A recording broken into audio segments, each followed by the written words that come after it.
Hello friends, Radhe Madhav, જય દ્વારકાધીશ, જય માતાજી. Welcome back to Jignaba kitchen. તો ફ્રેન્ડ્સ, જિજ્ઞાબા કિચનમાં આજે બનવા જઈ રહ્યું છે કાજુ કારેલાનું શાક. તો તેના માટે મેં અહીંયા 250 ગ્રામ જેટલા કારેલા લઈ લીધા છે અને તેને છાલ ઉતારીને સરસ ગોળ ગોળ એવા કટ કરી લીધા છે. ત્યારબાદ તેમાં એડ કરવા માટે મેં અહીંયા કાજુ પણ લઈ લીધા છે ફ્રેન્ડ્સ.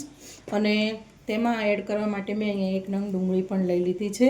તો સૌથી પહેલાં આપણે કારેલામાં મીઠું નાખીને તેને 10 મિનિટ માટે રેસ્ટ આપી દઈશું અને ત્યારબાદ તેમાંથી બધું જ કડવું પાણી આપણે નિતારીને કાઢીને પછી આપણે કાજુ કારેલાનું શાક બનાવીશું.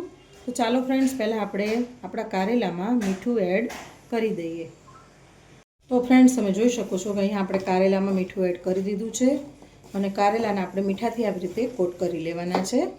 અને હવે આને 10 મિનિટ માટે આપણે રેસ્ટ આપી દેવાનું છે, એટલે તેમાંથી બધું જ પાણી નીકળી જશે. કડવું જે પાણી હોય કારેલાનું તે બધું જ નીકળી જશે અને પછી આપણા કારેલાનું શાક આપણને બિલકુલ કડવું નહીં લાગે. તો ચાલો હવે આને આપણે 10 મિનિટ માટે રેસ્ટ આપી દઈએ.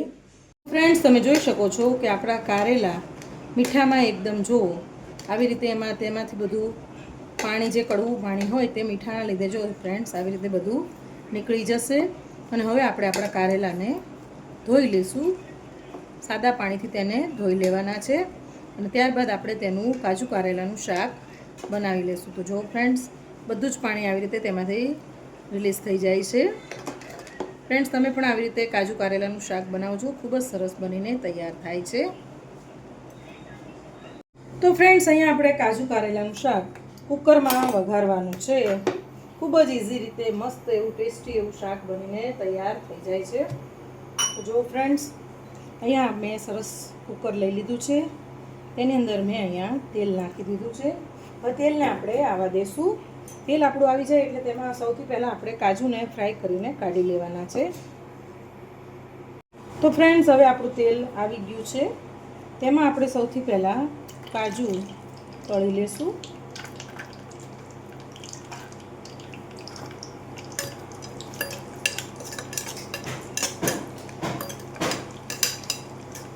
કાજુને સરસ તળી લેવાના છે.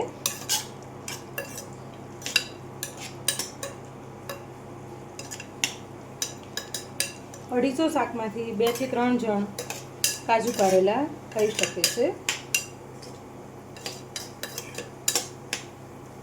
250 કારેલા લીધા હોય તેમાંથી 2 થી 3 જણનું શાક બની જાય.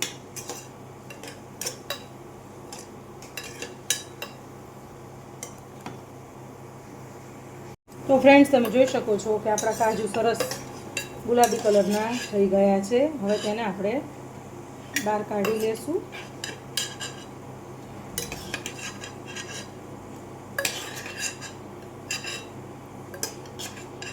આપણા કાજુ સરસ ફ્રાય થઈ ગયા છે.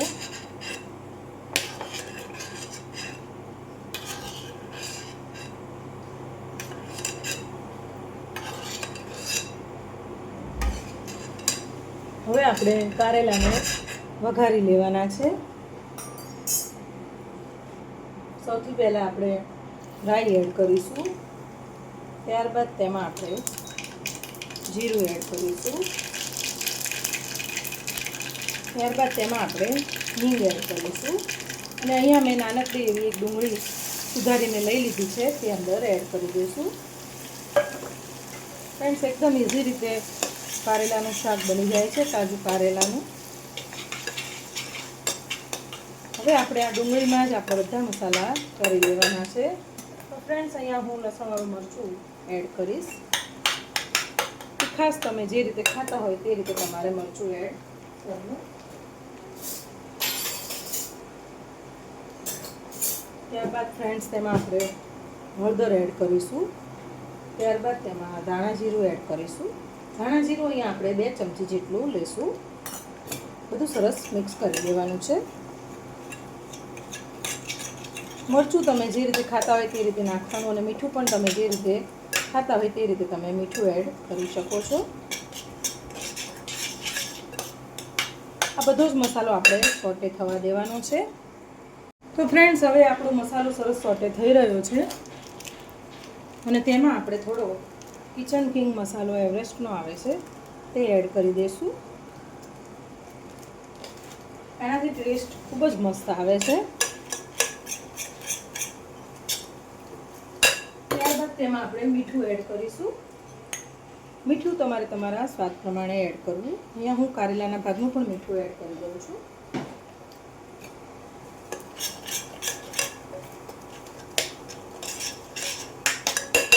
ત્યારબાદ તેમાં આપણે જે કારેલા આપણા મીઠામાં કરીને લઈ લીધા છે તે સરસ ધોઈને મેં જો કાઢી લીધા છે આવી રીતે પાણીમાંથી, અને સરસ આપણા કારેલા પણ કોરા પડી ગયા છે.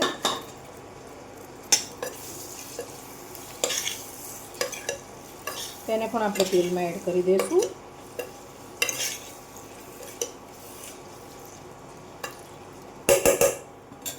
ત્યારબાદ તેમાં આપણે મીઠાશ માટે ગોળ એડ કરીશું. તો ફ્રેન્ડ્સ જો અહીંયા મસ્ત મજાની નાની નાની ગોળની વેલીઓ છે તે હું અહીંયા 3 થી 4 એડ કરી દઈશ. તમે ગળપણ જે રીતનું ખાતા હોય તે રીતે તમારે એડ કરવું. તમે ના ખાતા હોય તો ગોળ સ્કીપ પણ કરી શકો છો. કડવું જો ભાવતું હોય તમે ગોળને સ્કીપ પણ કરી શકો છો. તો ફ્રેન્ડ્સ હવે આપણા રસામાં જ તે કારેલાનું શાક મસ્ત બની જશે. પાણી બિલકુલ એડ કરવાનું નથી. હવે આપણે આને ઢાંકી દઈશું કુકરને, અને તેની 3 સીટી વગાડી લેશું. તો ફ્રેન્ડ્સ તમે જોઈ શકો છો કે આપણું કારેલાનું શાક બનીને તૈયાર થઈ ગયું છે.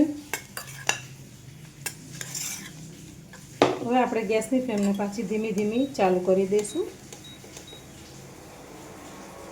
તો ફ્રેન્ડ્સ શાકમાં રસોયા જેવા ટેસ્ટ માટે આપણે તેમાં ભરેલા જે આપણે શાક બનાવતા હોય તેનો મસાલો હું ઘરમાં રેડી જ રાખતી હોઉં છું, કે જ્યારે પણ ભરેલા શાક બનાવવાનું મન થાય તો મસાલો રેડી જ છે, એટલે મસાલો જ આપણે નાખવાનો રહે. તો આપણે કારેલાના શાકમાં સરસ મજાનું મોઇશ્ચર આવે તે માટે 1 થી 1.5 ચમચી જેટલો આ મસાલો એડ કરી દઈશું. આની અંદર શિંગદાણા, તલ, કોપરાન છીણ, પછી ચવાણું, આની રેસીપી પણ હું બતાવીશ.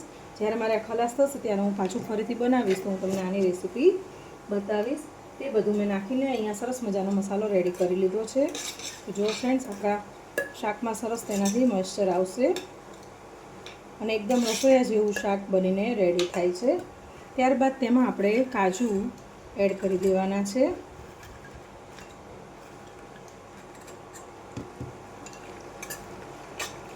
તો જો ફ્રેન્ડ્સ કેવું સરસ આપણું કાજુ કારેલાનું શાક બનીને રેડી થઈ ગયું છે. હવે તેને 2 મિનિટ માટે આપણે કૂક થવા દઈશું. થોડા કાજુ બચાવીને રાખ્યા છે ઉપરથી ગાર્નિશ કરવા માટે.